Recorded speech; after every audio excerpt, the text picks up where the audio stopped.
Okay, so we were going to talk about the meaning of life, but we talked about Rock Band Camp Club a little bit more than the meaning of life. Right now, we are hiking away from all of the radios playing all of the music that I can't actually have in the background of this. I hope we are far enough away from the cars right now. But we are in some pretty lush forest that is badly in need of being watered. When you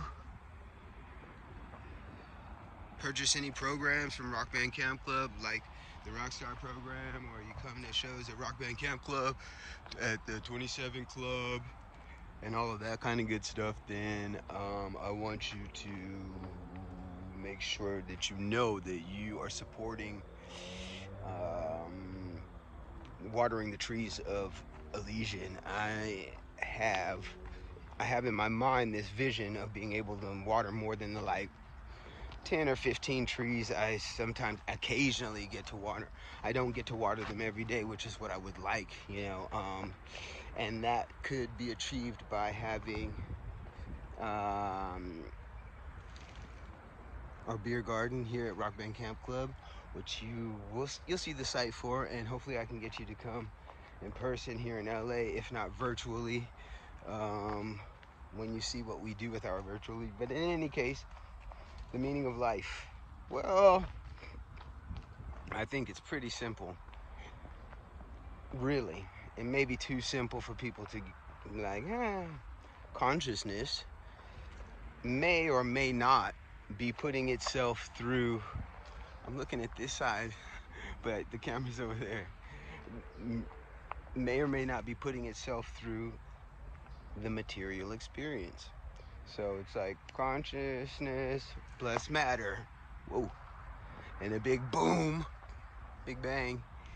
And all of a sudden, what we see is we're going to have this consciousness spiraling through all of this matter, all through the universe and all time and space, as it is all expanding out into what will end up being like a big globe, a big hollow globe with stars on the outside, like a graphic picture of, or maybe a drone show with a big globe. It's probably gonna look something like that in the end. And what's funny is then consciousness plus matter will go through the next massive state to learn everything about it. So consciousness is just going through matter and learning everything about it, because we're meant to transcend matter. We are meant to become the creator. We're so advanced and so masterful with matter, but by refining the best consciousness through it and getting our consciousness so refined that it gets through it and is able to master it and synthesize things and zip us to the other end of the galaxy quickly. And the reason we do that all is because we have transcended matter. And we do transcend matter and go on to be like crystal lights and like Superman, we're like iridescent spectrums sort of bouncing back and forth across the galaxy at the speed of light. Perhaps to create our own multiverses and things like that. Doesn't matter what we're doing after it.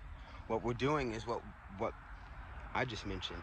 Some of the keys are love. Love is the big key of the universe. The creative force loves the matter and makes nature, creation, growth, and evolution up through our different states. Now, this is one of the most beautiful moments that I do have on this lush green hike that is literally like the Elysium from the Greek, where the gladiators would go to once they died and gone to heaven. And if you can see that dead moon rising behind those trees, it is full as can be. It is the 12th day of Christmas. And the meaning of life is that we use that consciousness, the consciousness that is within us, and we, how shall I say, Let me think of it. Let me think of what I'd like to say.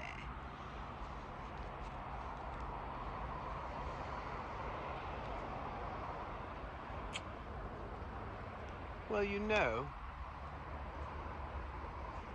it seems as though we must use that, what do you call it? We must use that consciousness and the refinement of the consciousness, the highest of intellect and everything that we know in terms of wisdom and things like that, Watson. It's Dreadlock Holmes. Dreadlock Holmes is having a bit of a philosophy here.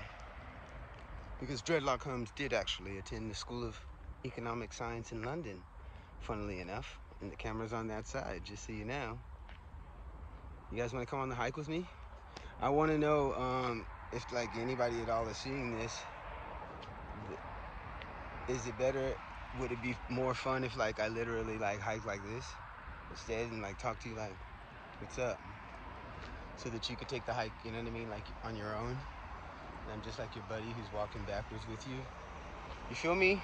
Or is it more natural for you to just be like watching? I don't know. I want you to be able to exercise while you do this, because exercising in place is just as good as going for a run. Oh, I can't go for a run.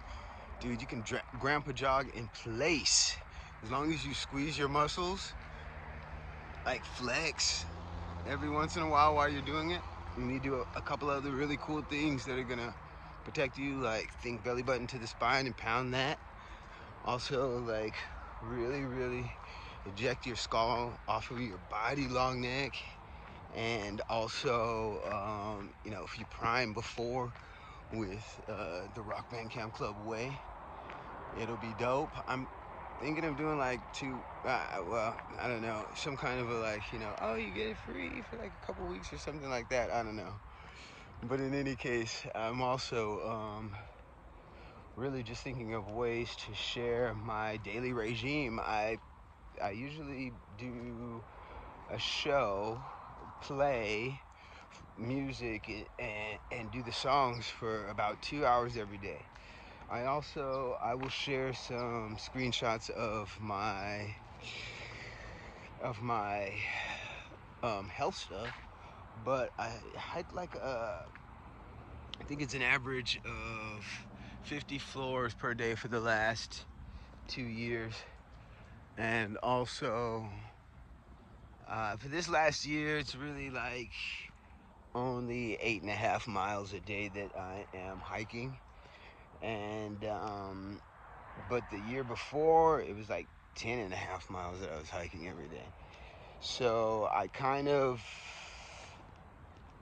I've really got a great consistency with certain things, and I've also got a bunch of tricks and things that I've learned from rocks people, but also from just like regular life people. And back to the meaning of life. There is, you know, we are that little sperm who won the race against millions of other people to arrive here, and because we're special. We're special and we're supposed to do something, and that thing is to become a hero. For some reason, you know, all of the movies point us in a certain direction. Ooh, this is the shot, really. This is the shot, huh? Because you can almost still see me in this lighting as lighting is going down. What I was saying there was, I hope that life will basically get you to a point where it wants you to be a hero. After you've attained survival for your loved ones and been a hero in that way, you will then sort of get a little inkling to help out the people next door, and then you'll get an inkling to help out the city, and then you'll get an inkling to help out the state, and then you'll get an inkling to help out the world. And everybody goes into hero. Everybody wants to be a hero. And like Tina Turner says we don't need another hero, but I think she was talking about like action heroes. So that's different, because I think we need everybody to be a hero, the hero that they are. And ultimately, our drive is to save ourselves, save our families, and save the world. And save the world. And the way that we can save the world, one way that we can save the world is by coming enough to keep the population going, certainly, but also by becoming someone who makes their dreams come true.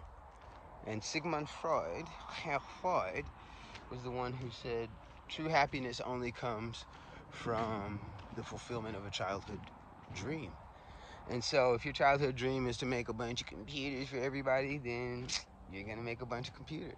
If your childhood dream is to get up there and say, "Ice was bright, ice was bright, ice was bright," then that's what's up. I know that I have personally found a great deal of happiness from making the childhood dream that I had of being, number one, of being somebody who could sing the songs that I was singing in the car from high school on, to just like, little ditty about Jack and Diane, two American kids growing up in sucking on chili dog, and sucking on the chili dog, sucking on the chili dog. Now see, you have to know Clownvis Presley to get that joke. It's gonna look like I'm looking at somebody else the whole way through this video, but that's okay, it doesn't matter. I just want to show you what nature has unfolding for you, to just give you the impetus to just keep hiking. You don't even realize it's like, what? We've been on a 20-minute hike? What? Looks like I've had a pop up to do songwriting and I'm not doing it, and I haven't done it very much this year. But I am a songwriter and I do have songs, and I want you to hear them as well. But it was Sigmund Freud who said the fulfillment of a childhood dream is the only way we find happiness.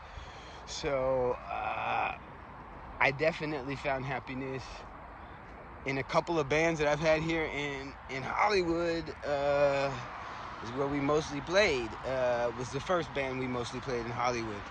And the happiness that I'm talking about is getting to sing songs by like the Beatles and Nirvana, and the crowd just like girls getting up and dancing spontaneously, and also like people like doing really cool stuff, like bowing at your feet like Wayne's World, We're Not Worthy, like on their knees after like they hear a song they really love, like AC/DC or something like that.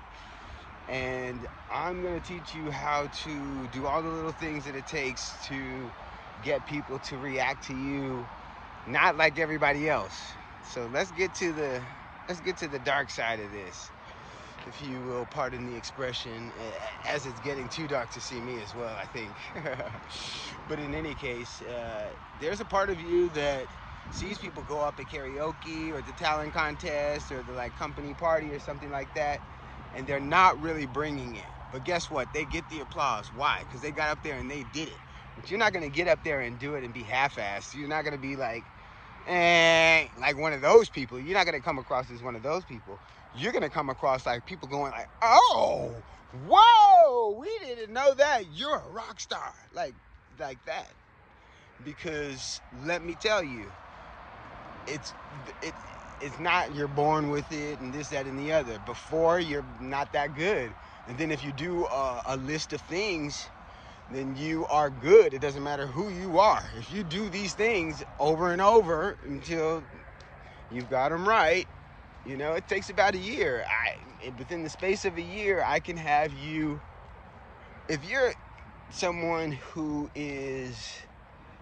has the proper neuroplasticity to condition yourself to just do your best while we work, in a year's time, you will be able to sing a show with at least 3 songs, and people want more at the end. Not like, get off now, you think you're good but you suck, which is like kind of the way that it is for a lot of performances. I've worked at a burlesque venue in Hollywood, and I broke my band there, and we like to think we were the house band, but we didn't play it enough to be the house band. But I mean, it was a celebrity hideaway, so we were like in the little rock band in this place, and that was a dream come true. And while we were there, what's that behind me? Another day destroys the night. Tonight divides the day. Started out of key there. But in any case, what I was gonna say about that was that I'm looking in the wrong side of the camera all the time, so that's cool. Whoa, I wish you guys could see this right now. It looks like Mount Fuji right now. The clouds are below the top of even these San Bernardino mountains right here. It just looks so amazing. I only saw Mount Fuji from the train, so it was about this distance. But Mount Fuji definitely looks even taller than that one, let me tell you. But in any case, I will tell you more about this when I can see you. I'm gonna have to look at the video to see exactly where we were, but for the last few days, the moon and the sun have been star-crossed lovers who are only able to meet at dusk and dawn. And they have been dancing with one another. And then guess what? Noticing this kind of stuff and coming out in it really helps with your performance too. So you're gonna learn everything. And Sherlock Holmes says, stay cool.